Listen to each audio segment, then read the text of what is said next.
Mapag-usapan din po natin yung mga internal security threats. Ika nga, ang mga kasama rito ay ang ating mga kapulisan, ang ating mga sundalo, ang Department of National Defense. Last year, nakapag-neutralize tayo ng 1,399 members of communist and local terrorist groups. Nakakuha tayo ng 1,751 na firearms, na baril, through capture, confiscation, recovery, and sa mga surrender. Ngayon, may maaari na natin mai-report na wala nang active NPA guerrilla front as of December of 2023. Kaya patuloy natin ipaglalaban ito at maganda naman ang performance ng ating AFP, maganda naman ang performance ng ating mga pulis, at magandang koordinasyon ng SND, ng Department of National Defense, lahat ang ating mga intelligence agencies ay silang nagtutulungan, kaya naman naging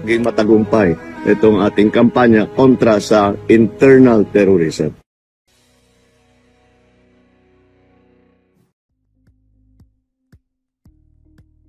Thank you for watching Politico TV. Please like and subscribe to our channel for more videos.